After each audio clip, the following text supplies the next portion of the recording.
बिस्मिल्लाहिर्रहमानिर्रहीम। आज हम इस वीडियो के अंदर यूज ऑफ टू को सीखने जा रहे हैं कि ये कहाँ पर इस्तेमाल होता है। टू का लफ्ज़ इंग्लिश के अंदर बहुत कॉमन लफ्ज़ है, तो ये समटाइम्स हमें प्रेपोजिशन की शक्ल में नजर आता है, समटाइम हमें इनडायरेक्ट ऑब्जेक्ट को शो करने के लिए नजर आता है, और समटाइम ये टाइम स्पैन को शो करने के लिए हमें इस्तेमाल किया जाता है, और समटाइम्स किसी स्पेसिफिक वर्ब्स को इस्तेमाल करने के लिए इस्तेमाल होता है, और समटाइम किसी एडजेक्टिव स्पेसिफिक एडजेक्टिव के बाद इस्तेमाल होता है, और sometime as infinitive role play कर रहा होता है। तो देखते हैं सबसे पहले हम preposition of direction. Preposition of direction to basically एक प्रेपोजिशन है, लेकिन ये सबसे पहले देखते हैं कि प्रेपोजिशन ऑफ डायरेक्शन, इसकी एग्जांपल है कि ही गोज टू स्कूल, वो स्कूल गया। अब जो टू के बाद टू स्कूल है, अब टू डायरेक्शन शो कर रहा है कि वो स्कूल गया। अब उसके बाद दे गो टू लाहौर। अब जो टू लाहौर है, टू का लफ्ज, टू जो प्रेपोजिशन है, यहां पर डायरेक्शन शो कर रही है कि वो लाहौर गया।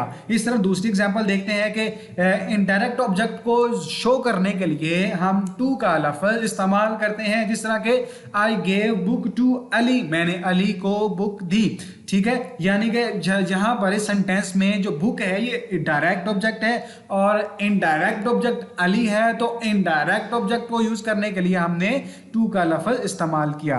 दूसरे नंबर पर प्रेपोजिशन ऑफ टाइम। टाइम के लिए भी ये एक प्रेपोजिशन है, टाइम स्पैन को शो करने के लिए किस तरह इस्तेमाल होता है, तो इसकी एग्जांपल देखते हैं, जिस तरह के he will be available from Monday to Wednesday. अब यहाँ पे Monday to Wednesday, Monday to Wednesday, अब टू का लफ्ज जो है ना वो मंडे और मंडे से बुध तक यानी पीर से बुध तक के टाइम स्पैन को शो कर रहा है। इसी तरह the principal will deliver speech from 9 AM to 11 PM। अब ये जो है प्रिंसिपल जो है वो 9 बजे से 11 बजे तक स्पीच करेगा, लेकिन ये क्या है, ये टू है 9 और 11 के दरमियान, ये जो प्रेपोजिशन टू है, ये टू इन दोनों का टाइम स्पैन यानी कि वो तकरीबन 3 घंटे 2 घंटे जो है ना वो स्पीच करेगा। अब इन 2 घंटे के 3 घंटे के टाइम स्पैन को शो करने के लिए हम प्रेपोजिशन टू का इस्तेमाल कर रहे हैं। टाइम स्पैन के जो टाइम स्पैन को शो करने के लिए हम टू की प्रेपोजिशन इस्तेमाल करते हैं। और उसके बाद देखते हैं कि आफ्टर वर्ब्स, कुछ ऐसे स्पेसिफिक वर्ब्स हैं जिनके बाद हम टू का लफ्ज इस्तेमाल करते हैं, जिस तरह के listen to, reply to, object to और मैरी टू। इस तरह के कुछ अल्फाज हैं जिनके बाद हम डेफिनेटली टू का लफ्ज इस्तेमाल करते हैं।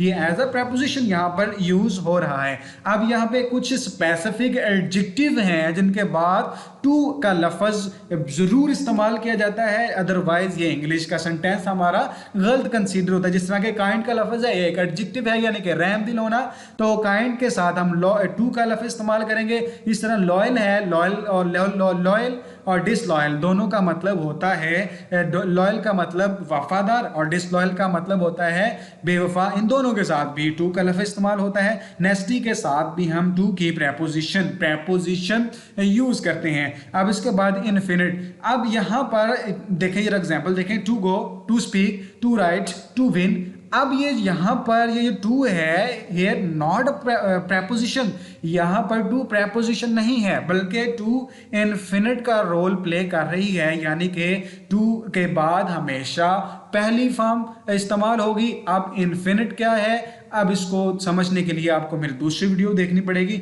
अगर आपने देखनी है तो मुझे कमेंट में मैसेज कर दें, मैं आपको उसका लिंक शेयर कर दूंगा। अब ये टू के कुछ इस्तेमाल हैं जिसको हमने पढ़ा, देखा, सीखा कि टू कहाँ कहाँ पर इस्तेमाल हो रहा है। उम्मीद है कि आपको समझ आई होगी। फिर भी अगर आपको कोई क्वेश्चन है तो आप मुझे इनबॉक्स कर सकते हैं। Thanks for watching. अल्लाह हाफिज़।